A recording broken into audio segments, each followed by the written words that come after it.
The title of this presentation is The Role of Ethics in the World of Politics, Economics, Religion, and Education. And as I was thinking about the possible introduction, I said to myself, do we have any ethical leaders out there? Whom should I ask? I decided to go to Google and ask the searching machine. I asked for the top 10 moral leaders of 2019. What did I get? Look, no names. So I said to myself, probably you should ask in a different way. So I move on to the next one. And I said, I look for the 10 top ethical leaders of the world. And once again, I didn't get any names. And so my question at that point was, why do I don't get any names? Why the names of key political, economic, religious, and education leaders do not appear? Is it because the machine doesn't know them? Or is it because we don't have them out there? The claim of this presentation is ethics and morality should play a fundamental role in the worlds of politics, economics, religion, and education. And it is my contention that ethics and morality should be discussed everywhere, in places of work, schools, universities, churches, society at large. Yes, true. The world of politics and the world of economics could produce enormous amounts of fairness and goodness in the world if they were informed by morality. Second, they could produce that fairness and goodness if they would know their place and their limits. Because if there is a collusion between politics and economics, what you will get is the destruction of democracy and the way out or the way in to corruption. Imagine a political leader who is asking for a sponsorship for his or her political campaign. And there is this multi-billionaire giving him or her the support. What happens once the elections have taken place? Yes, my friend, political leader, you have to pay back one way or another. I wonder whether the financial authorities that lead financial institutions think about the effect that their decisions have on thousands, if not millions of citizens in developing countries, when these developing countries lend money from them. Do they realize the norms of austerity and what kind of implications those norms have for those individuals? If those financial institutions would act following strict codes of ethics and morality, many loans wouldn't have taken place in the last 30 to 40 years. Or imagine, is it okay that banks receive money coming from illegal transactions, or people who want to avoid taxation in their home countries? If politics and economics don't draw the line, they don't help the world, they lead it to corruption, illegal transactions, and dark elements for society. Nick Hanover has realized that we need a new economy, a moral economy. He claims that the fundamental assumptions of neoliberal economic theory is not just wrong, but it is also morally corrosive. He gives an example of why that is so. He says, when you promote the gospel of selfishness, this is what you get as a result. Multibillionaires get to the top 1% of all the earners of the world.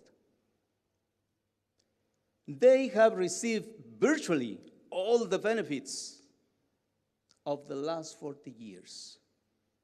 That one top, he says, has grown 21 trillion American dollars, an amount that I cannot even imagine.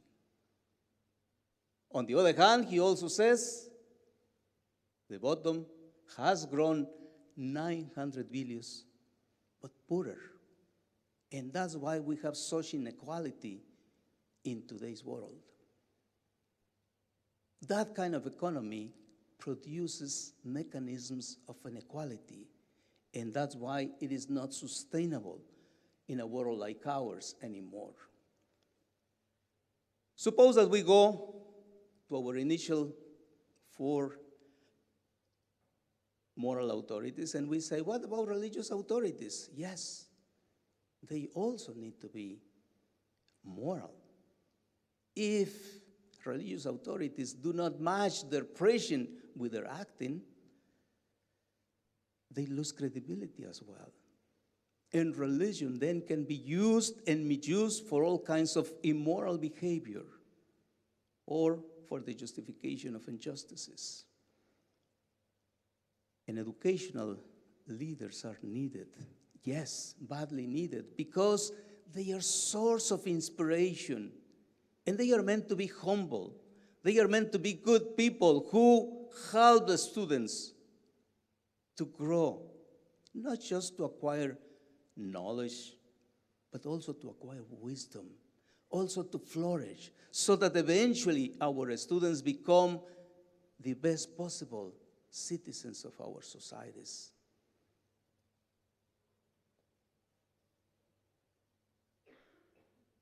The question at this point is, can we learn ethics and morality? Because learning mathematics is relatively easy. You combine theorems, you put them together using rules of inference, and there you go. You have a mathematical result, a mathematical conclusion. But when it comes to morality, how do we learn morality? How do we learn ethics? It is not just about acquiring theories, studying them, but the most difficult task is introjecting the value systems that we are exposed to. The most challenging thing is to put into practice then those values that we claim we have acquired. Being a moral person is not easy. It is difficult. It requires repetition today and tomorrow, again and again, and it requires effort. Because if you believe in integrity, you have to be truthful to you today, but also tomorrow. And you cannot be telling half-truths here and there. Reflecting time and again on the consequences of our actions is absolutely important. And the critical thinking has to accompany the moral acting. And the perspectives, the openness, has also to be part of that process, because monocultural or fundamentalist perspectives cannot find a place in a world like ours. I would say ethics and morality need to be taken seriously by educational institutions, by companies, by places of work, by religions. Because today, yes, we do have a lot of knowledge. But looking closely at the acting that we have, we see that many of us are still falling short when it comes to cultural, religious, and ethical matters. Alain de Botton, this philosopher who is also an atheist, says that the Enlightenment and the narrative of modernity, they haven't given us enough elements of consolation, guidance, and morality. He says we live in a world badly secularized.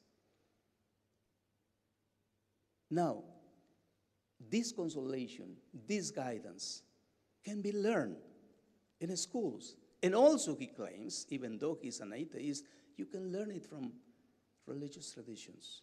Taking the best parts of the religious traditions, you could find the consolations and guidance that you need. He is not the only one. This thirst for wisdom, this need for practical knowledge has been also echoed by Mark Manson, this star blogger with millions of followers, who recognizes that we are in an existential crisis, that we are in a spiritual crisis. We don't know what to do. And finally, at Harvard University, there is Professor Michael Pewitt, who teaches a course on Chinese philosophy, and his course is full of students like this auditorium. And the only promise that he makes to them is, if you take seriously the ideas of Confucius and Mencius, your life is going to change. As an educator, I have done my best to enhance the ethical dimensions in the lives of my students. I try to make them critical. And I think the teaching of morality and ethics works. This is a message that I got recently. I wanted to thank you. Our journey together made me a better person and a happy one. I just wish to thank you for being always great with us, reminding us of what is important in our lives, and to guide us to live a purposeful life. And a second testimony goes like this. I found the philosophy of religion class to be imperative in our education and upbringing. To me, the class was enjoyable, mind-opening, and one of the few classes that will always remain relevant in my personal life and in relation to current events. Yes, as I said in the beginning, I really believe, it is my conviction, that ethics should play a fundamental role in the world of politics, economics, religion, and education. I thank you for listening to me.